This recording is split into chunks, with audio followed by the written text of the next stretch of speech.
Hey guys, Javino here, and as you've probably guessed, I've been analyzing the crap out of everything Treyarch's been feeding us. There's been an interview, article on CallOfDuty.com, a whole bunch of pictures, and I feel I've gotten enough info from them. Well, not really info, just kind of more speculation, theories, to release to you guys to kind of paint a visual picture of what I think the map's going to look like. Now, my first thing I want to talk about here is what I think the layout of the map is going to look like. I think it's going to be structured very similar to Shinonuma from World at War. Now, if you don't know how that was structured, it was a big swamp with scattered buildings, and there was one hut, the big central building you started in, and then you could go from that building to other buildings by traveling through the swamp and getting stuff you wanted from those buildings. But none of the buildings were connected to each other. And I think Moon is going to be very similar in that aspect. There's going to be one building you start in, and then there's going to be other buildings kind of scattered around the moon surface that aren't directly connected. Now, the one thing I think that kind of differs from Shinonuma is I'm pretty sure there's going to be tunnels linking that main building to the exterior buildings. So how this would work is you could take the shortcut through the moon surface, and I'll explain why that's undesirable in a second. Or you could take the secondary route, the longer but more safe route through the tunnels. And there might be tunnels linking the exterior buildings to each other. I have no idea at this point, still waiting for the trailer. And yeah, the reason I think that the moon surface would be undesirable is because we're on the moon, so gravity is a factor. But I think that when you're in buildings and in the tunnels, the gravity is going to be normal Earth gravity, but when you're on the moon's surface, it's going to be a lot lower. So from what I can take of that, it's going to make you and the zombies move a lot slower. It's going to be very similar to the water or the mudroom of Shangri-La, but the zombies aren't going to be able to outrun you like they could in those instances. They're going to be slowed down as much or more than you. The only problem with this is Treyarch has introduced two different kinds of zombies.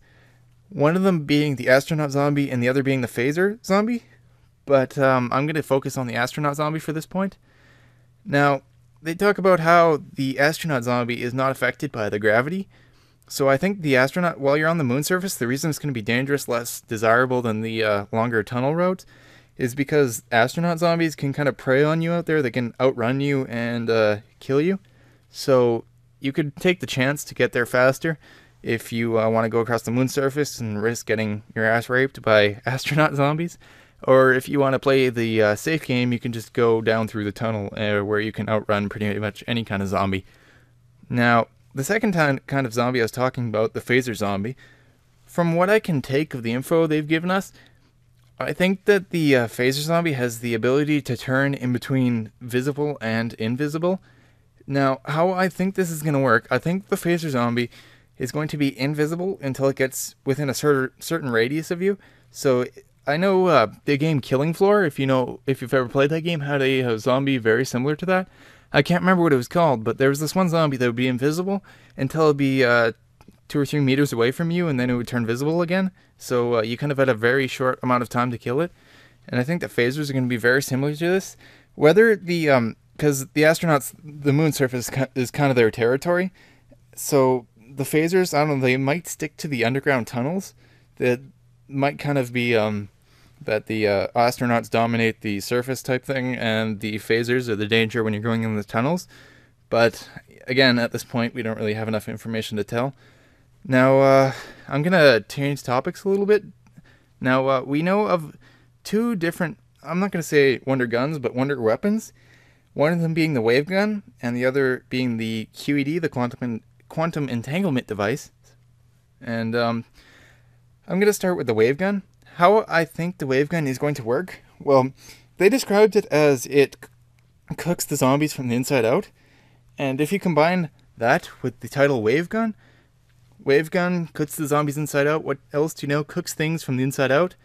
A microwave cooks things from the inside out. So I think it's going to be more or less a microwave gun. That's why they called it the wave gun, microwave gun. Kind of similar there. So if you look at how a microwave works, I'm not going to get into the exact physics because I have no idea, but I think that's kind of irrelevant at this point. it has a constant stream of waves that hit the target and heat it up from the inside out.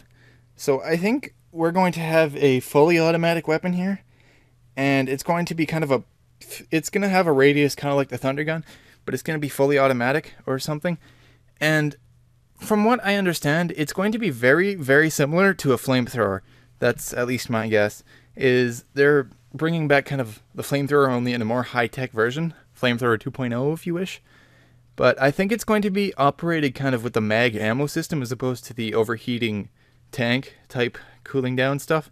So I think it's going to be similar to the other guns we've seen where you have to run out of ammo and then you reload, as opposed to infinite ammo. You just have to worry about it overheating. And now with the QED, now it's very hard to tell what this is going to do. Chances are most of you don't even know what quantum entanglement is, so it's going to be even harder for you to guess. But for me to put it in layman's terms, quantum entanglement is when two particles are connected in such a way that when particle A is doing something, particle B is doing the exact opposite. So, say particle A and particle B are quantum entangled. If particle A is spinning clockwise, particle B is going to be forced to spin counterclockwise. And that's basically the basis of the theory, is that two particles are quantum entangled when one is doing something, and that forces the other to do the opposite, and vice versa. So you can probably see how this is going to be hard to guess what this thing does, but seeing as they kind of separate it from the new equipment, I'm assuming this is going to be a new tactical grenade. And again, I can only speculate on how this is going to work, but I've got a couple theories. The first one being that when you throw it, all the zombies that it affects kind of get quantum entangled with you. And so I think about this health-wise and damage-wise. So when they receive damage, as opposed to them taking damage, you take the damage. But when you're taking damage, as opposed to you taking the damage, the zombies actually get affected by that damage. So that's probably, I probably confused you with that, but I'll give you an example. So say you're being chased by a horde of zombies, you throw it, and it kind of affects the zombies. If you start shooting those zombies, then you'll just start damaging yourself. But if you let those zombies run up to you and start hitting you, they'll just start damaging themselves, and they will just spontaneously combust, because as opposed to you taking that damage they're dealing to you, they're just dealing it back to themselves. And now you may think, oh, well, what if a teammate runs up and starts shooting those zombies? You could really use that as a trolling tool. So as soon as somebody threw that, and you just start shooting the zombies and they get downed. And I know Treyarch they do as much as possible to prevent trolling. That's why you can't do the Easter egg songs more than once. So someone doesn't just keep spamming it over and over again. So I think how this is going to work is the second part of the quantum entanglement theory is that if anything outside the bond of the two particles tries to affect it, the bond will break permanently, and they'll just be two individual particles.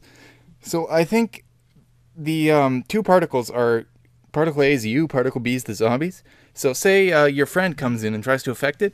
If they shoot the zombies, then the bond will break, and they'll just be normal zombies, and you'll just be normal you. And yeah, so I think if you throw it and link with them, and your friend comes up and shoots them, it'll just delete the effect, and the game will continue as normal. But that's the second theory I have is kind of, I don't know, it's more of an idea than a theory, because I can't really see the use of it, other than, say, the Easter egg or something. But since there are different areas with different gravity, like the moon surface having low gravity, the inside building having normal gravity, I'm thinking that maybe if you throw it in, say, a high gravity area, like inside the base, and you run outside, maybe the high gravity will kind of affect you since it's inside the building and you're not, or something, I don't know. But I'm thinking it might follow that same theory with the gravity. I can't really see the use of that, so I'm assuming that's probably not the case, but again, I'm just spewing stuff and seeing what sticks to the wall, so yeah, that's about all I have with the quantum entanglement device. Now, that's pretty much all, to be honest, with the rest of the map. The only thing I've just caught two different points that aren't really that big. Now, in the article on CallOfDuty.com, that's where these 2 points come from. One of them says that there's new equipment. Now, if you look at the way that's phrased, it says new equipment, which I suppose could be singular or plural, but it seems a very singular way to talk about a single piece of equipment. So it's my guess that we're going to be seeing more than one piece of equipment. Now, whether they're implying like the Semtex grenades on the wall and a claymore, like a high-tech version of a claymore or something, I don't know, but we might be seeing some kind of high-tech claymore and another equipment. But again, this is all just speculation. I'm just picking out the words that they told us. And the second point is that there's a new perk in the map. Now, they didn't give any more details, but if they're bringing back any of the perks they actually canned, if you don't know, they canned 2 perks from what I'm aware of during the course of Black Ops maps. The first one being Candelier, and the second one being Tough Brew. Now, Candelier is a play on the word bandolier, and it's assumed that it allowed you to carry more ammo. But Tough Brew, people don't really know what it did. The only thing I can really figure is that it kind of had a hardened pro type effect, where you wouldn't flinch when the zombies hit you, but that seems like a really useless perk if that's all it did. So again, no idea what's going on here. And the last point is people seem to be reading the word thrice. I can't remember. It says the word thrice somewhere after the perk part, so they think thrice has to do with the perk. But if you read the entire paragraph again, it talks about the wave gun, the QED, and then like the equipment and perk or something. It groups them together in 3 different groups. And it talks about those 3 specific groups as the thrice the zombie slaying fun or whatever. It's not talking about the perk gives you thrice the zombie slaying fun. I would just like to clarify that, because some people are like, oh, it might give you 3 guns or something like that. So yeah, the thrice part is not talking about the perk. And that's about all I have to say about this. The reason I rushed this out so fast is because my friends and I, we've predicted that the trailer is going to come out tomorrow. Well, I predicted a long time ago that it was going to come out on the 9th, but that was not the case. Though Activision did pre-upload something on the 9th, and according to my friend, if you pre-upload something, just keep it invisible, and then flip it to visible 2 days after the fact when you pre-upload it, it'll say the video was just uploaded or something along those lines. I have no idea if that's true or not. I don't have any experience with that, but that's why we're assuming that today being today's the 10th. I'm recording this the 12 p.m. at the 10th. I guess it's 12 a.m. But really late at night on the 10th of August. So I'm assuming that tomorrow being the 11th, the trailer's going to come out, because that's 2 days from the 9th. But again, just guessing. So I just wanted to get this out before the trailer pops up, because I'm probably going to be making another one of these for the trailer, because I am really good at getting a lot of info out of the trailer. So yeah, that's about it for this video, guys. Stay tuned for more of these type things. Tell me if you like these, because I'm trying, I don't know, it seems my channel is going to be kind of going along the course of a syndicate type channel, where it's mostly zombies, but then there's the other random stuff, kind of like Minecraft maybe here, or Call of Duty there. No, that's going to be hard to kind of keep up with that during Modern Warfare 3. But the one thing I like is Spec Ops is starting to look pretty cool. It looks like it might actually become a pretty satisfactory zombie replacement. So I might start doing a lot of that. I don't know. I have to see what that's going to be like. But yeah, this is kind of getting off topic, so I'm wrap it up. This has been Javino. Thanks for watching, and stay tuned for more.